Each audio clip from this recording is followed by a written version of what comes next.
15 ans, bon sang, 15 ans, auxquels viennent s'ajouter 10 ans d'interdiction de séjour. Je suis KO debout. Bon, d'accord, j'ai déconné. Avec mon copain Marc-André, on a volé 6 fûts de Porto, un de Malaga, chez Gondran Frère. Puis on est rentré par effraction chez un certain Hanno, pour y dérober des vêtements de cuir et une montre en argent. Un autre jour, on a subtilisé chez Duvet père et fils 110 bouteilles de mousseux et 30 boîtes de plum pudding. D'autres larcins viendront encore s'ajouter à cette liste. Mais enfin, 15 ans. 15 ans de prison. Le conseil de guerre de Dunkerque qui n'est pas allé de main morte. Faut dire qu'à cette époque, en 1918, j'étais militaire, affecté en qualité de matelot au premier dépôt de la station des torpilleurs de Dunkerque. Et qu'un conseil de guerre, ça ne plaisante pas. D'autant que, quelque temps plus tard, j'apprendrai que ma condamnation s'effectuera au bagne de Cayenne. Et là, ça prend une autre tournure. Comme j'aimerais tant revenir en arrière. Pierre le prêtre, dit Pierrot, est né le 12 décembre 1895 à Le Portel, commune du Pas-de-Calais. Comme son père Jean-Marc, il est marin-pêcheur. Dans la fratrie de 9 enfants, il porte le numéro 4. Des 3 frères, il se situe entre Jean-Marc et Émile. Depuis le début du XIXe siècle, le berceau de la famille se trouve au Portel, rue de la Marine, et le restera jusqu'en l'année 2014. Allez savoir pourquoi, dès son entrée dans les équipages de la flotte puis au bagne, Pierrot se fera appeler Jean-Jacques Gornet. Dans la famille, on parle de lui comme une tête brûlée. Oh, rien de bien méchant. On le voit comme un garçon chapardeur, un tantinet bagarreur, qui aime s'amuser et qui n'apprécie guère la hiérarchie. Donc, rien de vraiment surprenant à ce qu'on le retrouve sur les bancs du tribunal militaire de Dunkerque. Faut dire aussi que, comme matelot à Dunkerque, je n'étais pas un paragon de vertu. Jugez plutôt. En 3 ans, j'ai collectionné pas moins de 11 punitions, allant d'1 jour de consigne à 30 jours de prison, pour des motifs d'absence répétée après permission, ivresse et scandale à terre, s'esquiver du casernement et manquer la corvée de nuit, etc. Cette période s'achève donc par la condamnation du Conseil de guerre. Sitôt prononcée, je suis conduit, dans l'attente de mon transfert au bagne, à la prison de Poissy. Ah, Poissy, comme le dira plus tard Robert de Beauplan à propos de cette infâme prison, à l'instant même où l'on a franchi le porche d'entrée, l'odeur insidieuse vous surprend, vous inspire une vague inquiétude. C'est lorsque l'on se trouve dans ce qui s'appelle avec emphase la cour d'honneur que l'on est définitivement fixé. Cela vous arrive par effluve, de partout, cela vous envahit, vous baigne, vous imprègne. Que vous demeuriez ici 1 heure ou 6 mois, vous ne vous en débarrasserez plus. La centrale de Poissy est la cité des pissotières. Dès la descente du fourgon, les nouveaux arrivants sont conduits, avec leurs baluchons sur l'épaule, vers le vestiaire des douches. Première étape, le passage sous la tondeuse du coiffeur, et le détenu se mue en un véritable bagnard, du moins pour l'apparence. Il est désormais dépouillé de sa personnalité. Après le passage chez ce coiffeur, les détenus sont conduits à la lingerie et priés de se mettre à poil. Leur sont remis, sans qu'on ait tenu compte des mensurations de chacun, une chemise de grosse toile, aux boutons arrachés, aux manches et aux pans rapiacés, dans un invraisemblable état de vétusté. Un pantalon de toile grise, une veste de lin grossier, elle aussi loqueteuse, et un béret brun. Le tout est complété par une paire de sabots que les prisonniers porteront constamment pieds nus. Puis, par groupe de 6, ils sont entassés dans des cellules où l'on a disposé provisoirement 4 paillasses et des couvertures. Ils y passeront leurs 3 premiers jours, une sorte de quarantaine qu'on impose obligatoirement aux nouveaux arrivants pour les assouplir. Une fois ces étapes obligatoires franchies, les prisonniers sont répartis par petits groupes et conduits vers les différents ateliers où ils vont devoir travailler pour le compte d'une entreprise extérieure adjudicataire. L'emploi du temps se dessinera désormais au rythme des repas. De la minute où il se lève à celle où il se couche, le détenu est sous l'œil d'un gardien qui ne le quitte pas, qui contrôle, qui épie avec une vigilance inlassable chacun de ses gestes, y compris dans les moments les plus intimes. Le pire reste toutefois la destruction systématique de la personnalité, depuis le rasage des crânes, en passant par la tenue uniforme. Puis un jour, après 2 ans passés, on vous annonce votre départ pour Saint-Martin-en-Ré en vue de votre transfert vers le bagne de la Guyane. Soyez-en certains, c'est presque un instant de bonheur d'apprendre que l'on va quitter cette odieuse, comme ils disent, maison centrale de correction. Construite en 1681, la citadelle devient 4 ans plus tard une prison royale où sont enfermées les victimes du pouvoir arbitraire du monarque, puis les détenus politiques des régimes suivants. 2 siècles plus tard, Saint-Martin est officiellement déclarée prison d'État. Les différents types de détenus alors hébergés appartiennent à la classe des protestants, jugés ennemis à la patrie, puis à la période révolutionnaire, des prêtres réfractaires à la Convention, au début du XIXe siècle, des soldats napoléoniens, et dans les années 1870, la citadelle de Saint-Martin va devenir le seul et unique dépôt d'étape pour les condamnés en partance pour les bagnes de Guyane et de Nouvelle-Calédonie. Parmi ces futurs bagnards figurent Alfred Dreyfus, arrivé dans le plus grand secret, mais aussi Guillaume Seznec ou Henri Charrière, surnommé Papillon. Détenus en moyenne 3 mois à Saint-Martin, leur quotidien s'adoucit dans les 15 derniers jours de leur incarcération derrière ces murs. De la viande, 4 fois par semaine, et un quart de vin à chaque repas. De quoi se préparer au grand départ pour la Guyane. C'est en 1938 que les derniers forçats quittent Saint-Martin-de-Ré. 70 000 condamnés auront transité par ce dépôt d'étape. Ce jour-là, avec d'autres, je suis extrait de ma geôle, amené en fourgon cellulaire jusqu'à la gare de Poissy, avant d'être conduit en wagon cellulaire de Poissy jusqu'à la gare de La Rochelle. Arrivés à destination, nous nous rendons à pied à la maison d'arrêt de la ville, où nous passons la nuit.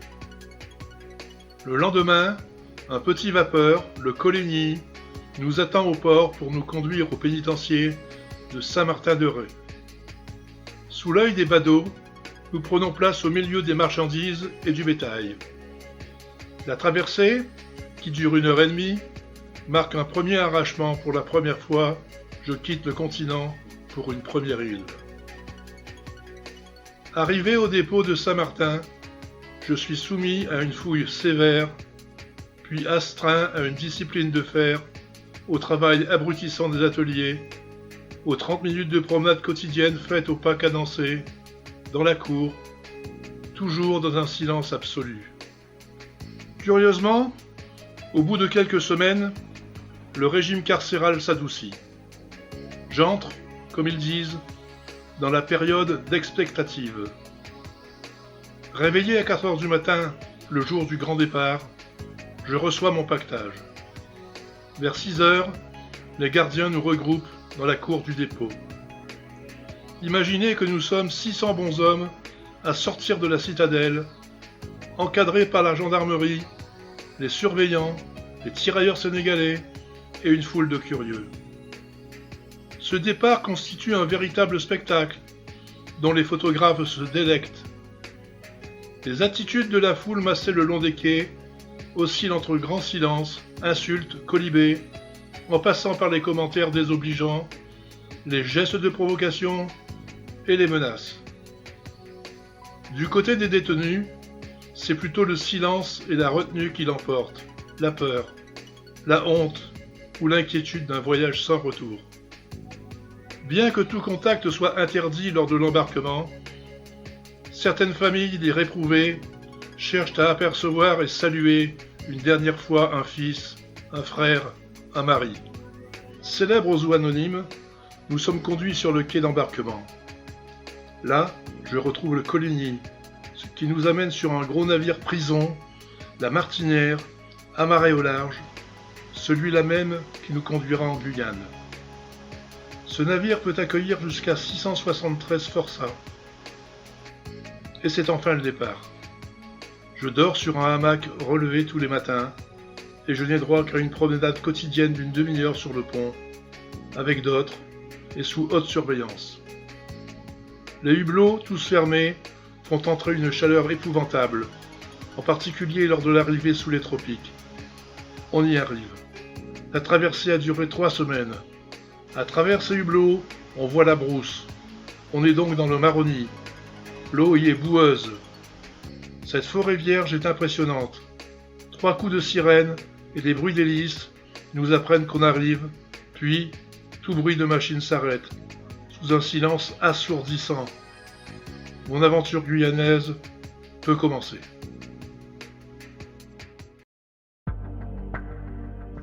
Lorsque l'on parle du bagne de Guyane, on devrait plutôt dire les bagnes de Guyane. En effet, le bagne de la Guyane française désigne un ensemble de camps et pénitenciers situés en Guyane, ancienne colonie pénale, devenue département et région d'outre-mer français. On dénombre 4 bagnes: le bagne de Cayenne, le bagne des îles du Salut, celui de Mana, appelé aussi bagne des femmes, et le bagne de Saint-Laurent-du-Maroni. En fait, Saint-Laurent-du-Maroni et Saint-Jean-du-Maroni. Au sein de chacun de ces bagnes sont recensés 22 camps et 2 pénitenciers, parmi lesquels le camp Charvin, dit camp de la mort, la Forestière ou EPS, établissement pénitentiaire spécial dépendant de Saint-Laurent sur le fleuve Maroni, hébergeant les condamnés en provenance d'Indochine, l'île du Diable, gros rocher qui a été réservé aux détenus politiques et est devenu célèbre pour avoir hébergé le capitaine Dreyfus. Les 2 pénitenciers sont le pénitencier de l'Île-la-Mer, affecté à l'administration pénitentiaire, et le pénitencier de Kourou-les-Roches, à vocation agricole. Pour ce qui est de notre ami Pierrot, nous évoquerons le camp Lorrain, dépendant de Saint-Laurent, et le camp des Malgaches, dépendant de Saint-Jean, qui hébergeait les condamnés en provenance de Madagascar et indochinois qui construisaient les routes et canaux d'assainissement. Les délinquants condamnés aux travaux forcés doivent être transportés dans une colonie pénitentiaire, Guyane ou Nouvelle-Calédonie. Les termes de transportation et de transporter sont alors exclusivement réservés aux condamnés de droit commun, criminels jugés en cour d'assises ou en conseil de guerre, qui subissent une peine de travaux forcés. Ceux transportés en Guyane sont parqués dans différents camps, dont Cayenne, mais aussi Saint-Laurent-du-Maroni ou encore aux îles du Salut. Selon le principe du doublage, les survivants ont l'obligation de résider dans la colonie pendant autant de temps qu'ils y ont été incarcérés, voire toute leur vie si leur peine est supérieure à 8 ans. Les transportés se classent en catégories, dont la première, à laquelle est rattaché Pierre le prêtre, concerne le délinquant condamné aux travaux forcés. Les termes de relégation et de relégués s'appliquent aux délinquants ou criminels récidivistes et petits délinquants. Certains de ces relégués sont astreints au travail forcé, d'autres simplement détenus. La relégation est donc une peine prononcée par des tribunaux. Dans la classe des relégués se trouvent les déportés. Les termes de déportation et de déportés recouvrent exclusivement une notion de peine politique et de condamnés politiques, d'activistes et d'espions.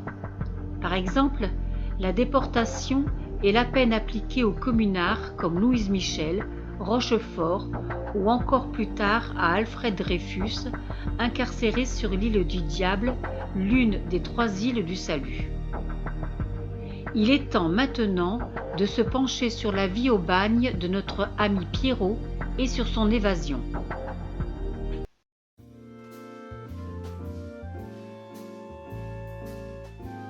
Après quelques minutes de marche le long du fleuve Maroni, nous pénétrons dans le camp de la transportation où nous sommes accueillis par un discours du commandant du pénitencier.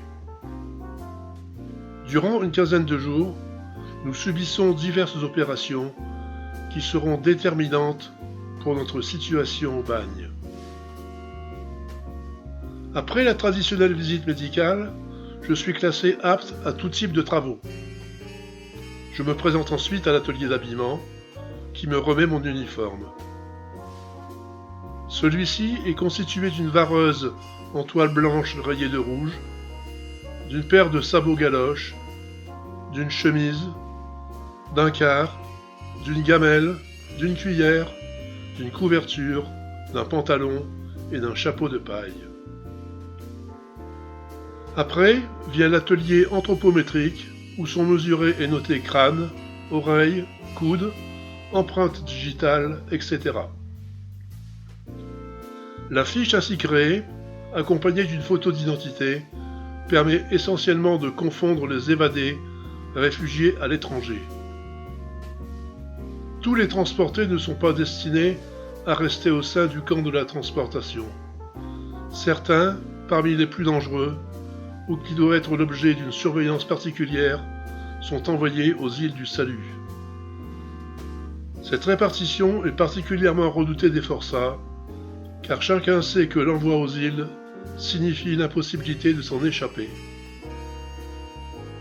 Les ouvriers qualifiés sont le plus souvent réquisitionnés pour le service intérieur du camp de la transportation. Quant aux autres, ils sont intégrés dans un des différents camps annexes de Saint-Laurent-du-Maroni. Compte tenu des critères de sélection, je suis affecté au camp forestier, appelé camp Lorrain, destiné aux incorrigibles. Je le rejoins aussitôt. Dorénavant, le travail constituera mon activité principale. Les tâches les plus difficiles ne me seront pas épargnées, telles celles astreintes au halage et à la coupe de bois. Ma journée de travail est immuable. Réveillé dès 5 heures du matin par le sonneur du camp, les porte-clés ouvrent les cellules, je procède à ma toilette jusqu'au rassemblement pour l'appel. 6 heures sonnent l'heure du défilé et les corvées s'ébranlent en direction de la sortie du camp. Le travail dure jusqu'à 10 heures, puis de 10h30 à 11h, c'est la première distribution de soupe. Peu avant 13h, nous sommes soumis à un nouvel appel, puis nous retournons travailler. À 17h30, nous réintégrons le camp où nous sommes à nouveau fouillés, puis nous recevons notre deuxième ration de soupe. La fin de la journée est rythmée par un nouvel appel et, à 20h, par l'internement dans nos cellules. Seul le dimanche est chômé, cette journée étant essentiellement consacrée au nettoyage de nos effets personnels. L'argent que les forçats gagnent au jeu, ou en participant aux multiples trafics tirés de ce que l'on nomme la débrouille, leur permet aussi d'obtenir les fonds nécessaires à l'organisation d'une évasion. Mais celle-ci ne s'improvise pas et nécessite de nombreuses précautions, sans compter les risques auxquels elle expose ceux qui la tentent. La forêt, située tout autour des pénitenciers, et le fleuve constituent des obstacles redoutables et de nombreuses tentatives, après des errements en forêt de quelques heures à quelques jours, peuvent se solder par un retour du fuyard au pénitencier. Il existe 2 routes de l'évasion, celle de l'ouest, en direction du Venezuela via la Guyane hollandaise, et celle du sud, en direction du Brésil. Les transportés ont la faculté de soudoyer des passeurs issus de la population civile qui les acheminent ensuite au Brésil. Les évadés parviennent à traverser le fleuve pour se rendre sur la rive hollandaise en payant d'autres passeurs, notamment les forçats lépreux installés sur l'îlot Saint-Louis ou en confectionnant des radeaux de fortune.